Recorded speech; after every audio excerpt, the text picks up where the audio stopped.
ዘርፈ ብዙ ኢቢኤስ ቴሌቪዥን ውስጥ የትየለሌ ታምራቶች ሲፈጠሩበት እየተመለከትን ነው። አቅራቢዎቹ በተለያየ መንገድ መነጋገሪያ መሆናቸው አልቀረም። አሁን ደግሞ ሉላ ገዙና የቀድሞ ተዋናይ የአሁኑ የጥምር ሙያ ባለቤት የሆነው ዳንኤል ተገኝ ግንኙነታቸውን ከሥራ ባልደረብነት አሻግረውታል። የደረሰንን መረጃ ወደ እናንተ እናቀርበው ወደናል። ለውስን ደቂቃዎች እኛ ጋር ስትዘልቁ ሉላ ገዙ በብቸኝነት ምን ያህል እንደተጎዳችና የብቸኝነት አስከፊን ገጽታ የተናገረችበት የብቸኝነት ጉዞ እያከተመ መሆኑን እንነግራችኋለን። ከወራቶች ቀደም ብሎ ከልጁ እናት ጋር የተለያየው ዳንኤልና ሉላ በምን ላይ ይገኛሉ ብለን ጠይቀን አስገራሚውን ምላሽ ይዘን መጥተናል። ታደምጡታላችሁ። ሁለቱ ዝነኞች ከአሁን በፊት ስለነበሩበት የፍቅርና የትዳር ሕይወታቸው እናወጋለን። ቪዲዮውን ላይክ እያደረጋችሁ አብራችሁን ዝለቁ።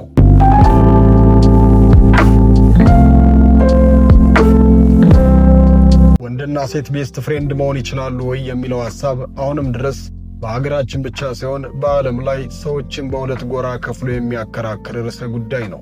የዳንኤል ተገኝና የሉላ ገዙ ግንኙነት የሚጀምረው ቤስት ፍሬንድ በሚል መጠቅለያ ውስጥ ሆኖ ዳኒ ወደ ኢቢኤስ ከመምጣቱ ቀደም ብሎ ነው።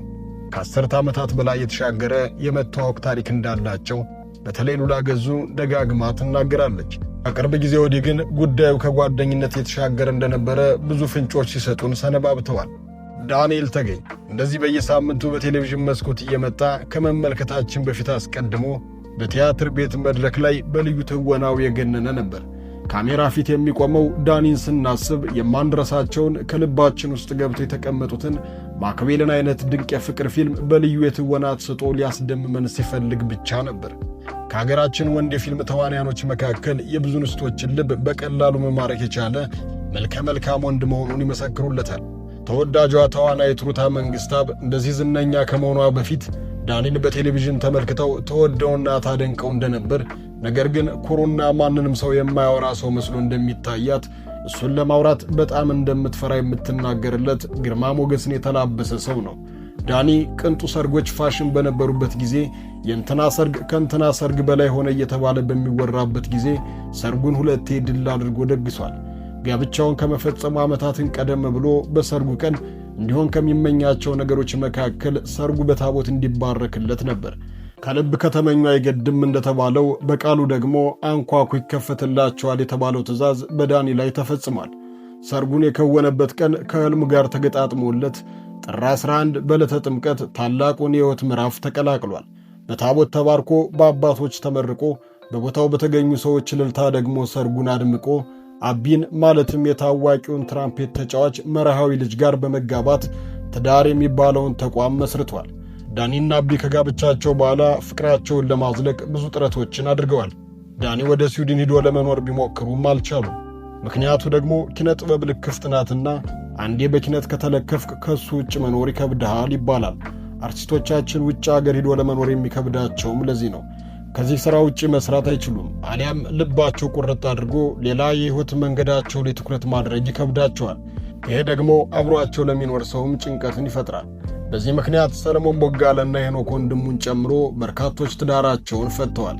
የዳኒንና የአቢን ትዳርም በታቦት መባረኩም ሆነ የአባቶች ምርቃት ከመፍረስ ሊታደገው አልቻለም።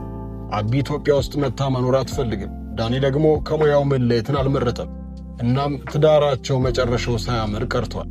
ከመፍረሱ ቀደም ብሎ የዳኒና የአቢ ትዳር በጭቅጭቅ እንደታወከና ብዙ ጊዜ እንደሚጣሉ ዳኒ በአንድ ቃለ መጠየቁ ሲናገር መመልከታችን አይዘነጋም።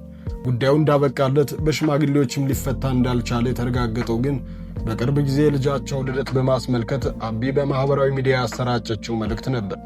የምወድ ልጄ እንኳን ተወለድክልኝ በማለት ጀምራ አንድ እናት ለልጇ ያላትን ፍቅር ከገላለጸች በኋላ እያሳለፈች ስላለው ከባድ ጊዜ አንስታ አብረዋት ስላሉ ቤተሰቦቿ ምስጋናዋን ትቀጥላለች።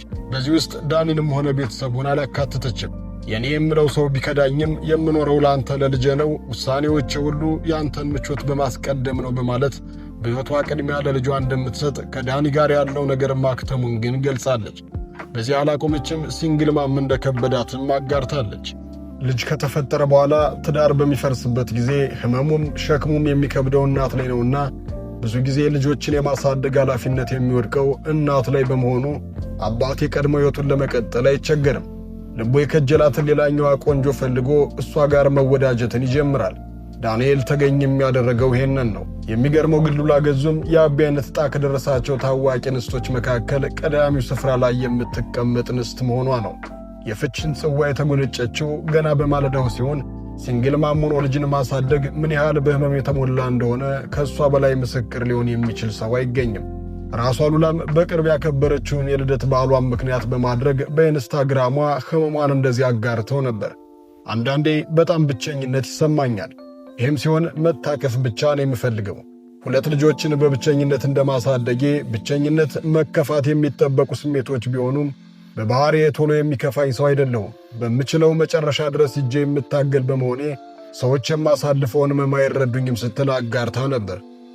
መልካሟ ዘንካታዋ የቴሌቪዥን ፕሮግራም አቅራቢ ሉላ ገዙ ስኬት እንደ ቀልድ ወደ እሷ መምጣቱና ገና በአፍላ ዕድሜዋ ገንዘብም ዕውቅናም ዓለምን መዞርም ሌሎች ረጅም ዓመትን የሚፈጁ የስኬት መዳረሻዎች ለእሷ ቀላል ሆኖ ቤቷ ድረስ ቢተለተሉላት ከዚህ በኋላ ምንም የሚያስገርመኝ አዲስ ነገር ሊመጣ አይችልም በማለት በወቅቱ ልቧን የገዛውን ወንድ ለማግባት ተነሳች። በወቅቱ መቀሌ ዩኒቨርሲቲ አቋርጣ የመጣችውን የሳይኮሎጂ ትምህርት በአዲስ አበባ ዩኒቨርሲቲ፣ 2ኛ ዲግሪዋን ደግሞ በዩኒቲ ዩኒቨርሲቲ የምትማርበት ወቅት ስለነበረ ቤተሰቦቿ በተለይ አባቷ ጋብቻውን አሁን መፈጸም የለብሽም፣ ትንሽ ልትረጋጊ ይገባል ብትባል የለም ካላገባው ሙቼ እገኛለሁ አለች። ምክንያቱም በወቅቱ በፍቅር አብዳለች። ይሁን ተብሎ ሽማግሌ ተልኮ በወግ በማዕረግ ጋብቻውን ብትፈጽምም 2 ልጆችን ካፈሩ በኋላ ግን ትዳራቸውን ማጽናት አልቻሉም። ሉላና የልጇ አባት በይፋ ጋብቻቸውን ቀደው ተለያዩ። የዛን ዕለት ሲንግል ማም የሚለውን መጠሪያ ስም ተቀበለች። ነገሩ ካለፈ በኋላ የአባቷን ምክር መስማት እንደነበረባትና ያን ባለማድረጓ ብዙ መስዋዕት እንዳስከፈላት ትናገራለች። ያሳለፈችው ህመም እንደዚህ እንደ ቀልድ የሚወራ አልነበረም። በተለይ ልጅን ያህል ነገር እያሳደጉ መማር ከባድ ፈተና እንደሆነባት ስትናገር፣ በተሰበረችበት ጊዜ ግን ቤተሰቦቿ ይበልሽ ቀድመን ነግረንሽ ነበር አላሏትም።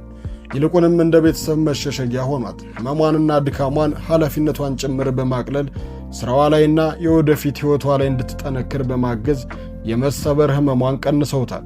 ከብዙ ፈተና በኋላ ጸንታ ስኬትን በድጋሚ የተቆናጠጠችው ሉላ ከዛ ትዳር በኋላ በድጋሚ ልታገባ ነው የሚሉ ዜናዎች በተደጋጋሚ ጊዜ ቢራገቡም ጉዳዩ ግን የውሃ ሽታ ሆኖ ቀርቷል። ህመሟን በብዙ መፈተን የተሻገረችው ሉላ ገዙ የማስተርስ ትምህርቷን ካጠናቀቀች 3 ዓመታትን እያስቆጠረች ሲሆን ወደ ፖለቲካው መግባት እንደምትፈልግ ተናግራለች። አሁን ላይ ጋዜጠኛ የሚለውን መጠሪያ አልመጥንም፣ ወደፊት ጋዜጠኛ የሚለውን ስያሜ ለማግኘት እሰራለሁ ትላለች። ታዲያ ሁለቱ የቀድሞ ትዳራቸው ያልሰመረላቸው ዝነኞች አሁን ላይ 2ኛ ትዳር ሊሞክሩት እያኮበኮቡ እንደሆነ እየተሰማ ይገኛል። ሉላ ገዙና ዳንኤል ተገኝ ለዘመናት የተሻገረውን የቤስት ፍሬንድ ታሪካቸው ማብቂያ ዋዜማ ላይ ናቸው እየተባለ ነው። አበቃል። የእናንተን ሐሳብ በኮሜንት ቪዲዮ ላይክ፣ ቻናሉን ሰብስክራይብ በማድረግ ቤተሰብ ይሁኑ።